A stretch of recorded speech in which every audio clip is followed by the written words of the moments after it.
everyone, thank you so much for stopping by. I'm your host, Miss KK, and this is The Wave. It is your weekly show that dissects topics related to personal, family, and business finances. And really, all we are hoping is that by the time we get to the end of this series, you'll be better equipped to make sound financial decisions. If you are new here, thank you so much for stopping by. We really love having you on board. Please consider clicking the subscription button as well as the bell icon in the comment below so that you can be notified every time we upload a new video. And if you are already a subscriber, thank you so much for your continued support, interaction, as well as sharing the videos with your family and friends and help us grow this amazing community. Right, today we are continuing from yesterday's discussion. I was discussing my 5 top tips that I've learned from my mother, and today I'm discussing my 5 top tips that I would like to pass on to my nieces and my nephews, and as well as cousins, as well as my future kids should I have some one day. So whether we like it or not, our parents have a big influence on how we deal with money. The way you saw your parents growing up dealing with their money, acquiring assets, starting businesses, disposing assets, etc., really has an unsubconscious effect on how you deal with money, and it's up to you to reflect and see what are some of the good things that you're still practicing today and what are some of the bad habits that you may have taken off from your parents that aren't really serving you anything, and it's really maybe time to let go. So I would just like to share my 2 stories of my nieces when I realized actually, my niece and nephew, when I've realized actually kids can understand money at an early age, earlier than we'd like to think. And the one time my niece and nephew came to the coast for the first time, at that time we had just recently bought a house, and my nephew, who was 8 years old, kept walking around the house and asking me, "Auntie, is this fridge yours?" And I kept answering yes. "Is this bed yours?" I kept saying yes. "Is this TV yours?" I kept saying yes. And he never really said why, and I never really thought about why he was asking so many questions. And only later when I went home that Christmas, because he came in August and I went home in December for Christmas, and I was greeted to this long list of shopping that I must go do for him. It was shoes, and it's sneakers, and it's a soccer ball, and it's, I don't know, all sorts of things. And it was funny because my sister was also home now, the mother, and I was wondering, why is he giving me this list, as logically he should be giving his mother this list? And I asked him, "Why are you giving me this list?" And he said, "And not your mother." And he said, "It's because you are rich." And I asked him, "Why do you say I'm rich?" And he said, "Oh, because you said all those things in the house and your Budget Bee are yours and you bought it cash."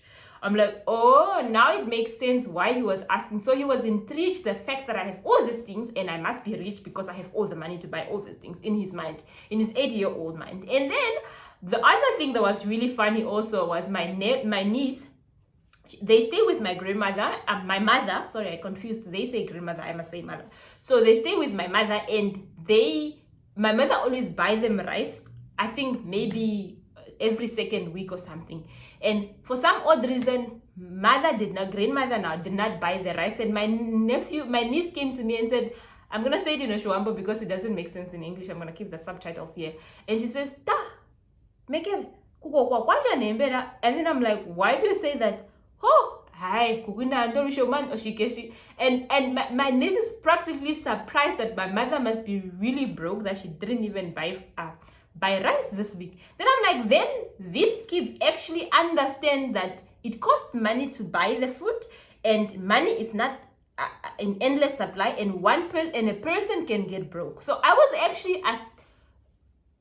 actually amazed at the understanding they had about money. And I'm like, if they understand money at an early age, at 8 and 9 years old, why are we still shying away to discuss money matters with them? And why aren't we trying to teach them so that they can understand that maybe grandmother isn't broke, grandmother is just prioritizing other things, or maybe auntie isn't rich, auntie just budgeted, to be able to afford the fridge and the TV, etc. So that's really all I wanted to say. And my 5 top tips now that I'm going to be teaching my nieces, my nephew, my cousin, my future kids is, number 1, I'm going to be giving their pocket money in a bank account as opposed to cash. When I was in boarding school, I was given my pocket money cash. It was probably cost effective for my mother, rather than opening a bank account and then a portion of it cannot be used because it's taken away by bank charges. I know there's a lot of kids' account that some of them are actually free in terms of maintenance, but I never got exposed to a bank account until I was in university because I went to a foreign country and I I needed a bank account. That's the only way my parents could send me money, or my siblings could also send me money.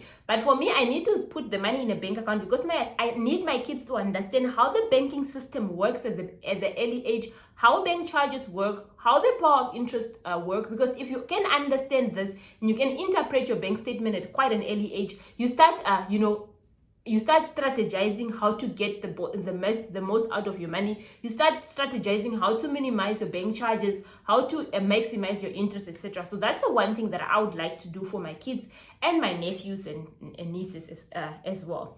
Number two, I want to get this concept of matching kids saving. So you know how we get to celebrate and buy gifts for our kids when it's particular birthday or when it's a special occasion. So for me, I've read, there's a series of parents that match their kids' savings. So at the end of the year, if the kids have 500, the kid will top up 500 and the child is 1,000. That way, you are trying to instill a savings culture in a kid's mind, and also you are trying to teach the child to avoid instant gratification. So if I'm giving my child 200 every month and I'm telling you on your birthday, whatever the amount is in your account, I'll be able to match it. That way the child, number one, is able to leave $10 in the account so that by the time birthday comes, there's some money left.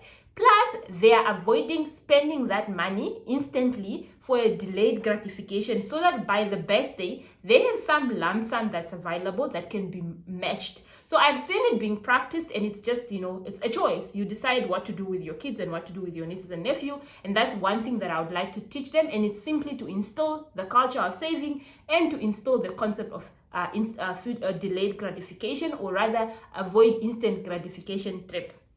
Number three, I want to teach my kids the power, or my nieces and nephews and kids, the power of choices, right? And this way, it's this concept of giving money for conflicting needs.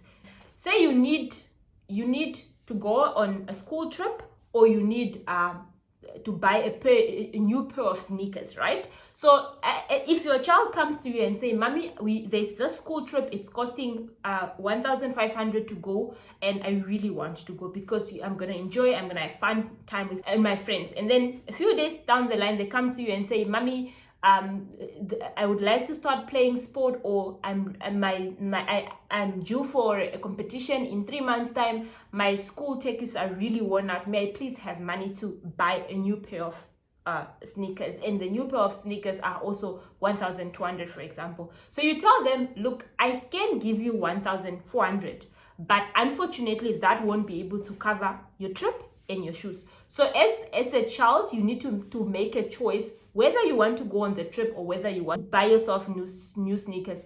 That way, you're teaching them the whole concept of opportunity cost, and you're teaching them that money is in a limited supply, and at some stage, it will come down to evaluating choices and choosing what will benefit you most. Obviously, a small child might not understand that, but as they grow and get into toddlers, they should be able to start understanding that. And when they go to university, making choices, including life choices, not just money choices, should actually become a second nature to them, and they'll be able to, navigate and thrive through university, successfully. So that's the third tip that I would like to teach my kids.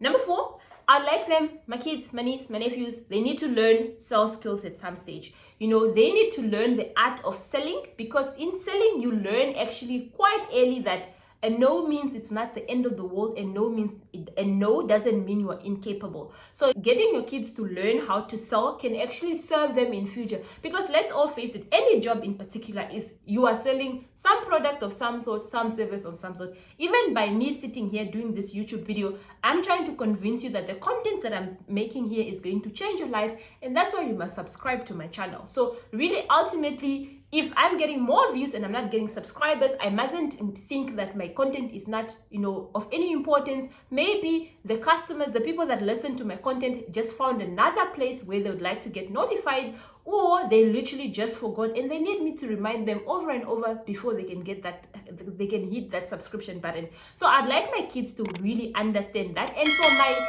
niece and nephew, I'm not really worried about them because my mother has a shebeen. Now and then they go to the shebeen, they see my mother selling fat cakes, and sometimes my mother actually even goes with them to the let's say when she goes and sell fish or something. So they all already are getting accustomed to the language of sales, and they're already understanding how to make business. So for my kids, they need to learn that selling is a very critical skill in life, and I'd like them to learn that at an early stage. And finally, I need them to understand the key principle of how the money market works, and that includes them understanding the whole concept of compound interest. And obviously the compound interest would become second nature if we are already doing the matching principle, because obviously if you are already giving a child the opportunity to match their saving, then you have an opportunity to tell your child that, look, if you don't draw this money, now that I've matched it, your interest next year would be ABC. So that way you have more room to discuss financial topics with your kids, and to discuss, other money matters with your kids. So I need them to understand interest quite early. I need them to understand the whole concept of financial freedom, what it actually means, and what financially independent people do, so that they can choose for themselves whether they want the typical corporate job, or whether they want, the typical entrepreneurship job, or whether they want a balance of both. So it's for me just to be able to give my kids this education quite early, or my niece and nephew this education quite early in life, so that they can be able to make informed choices. So I just want you to reflect and see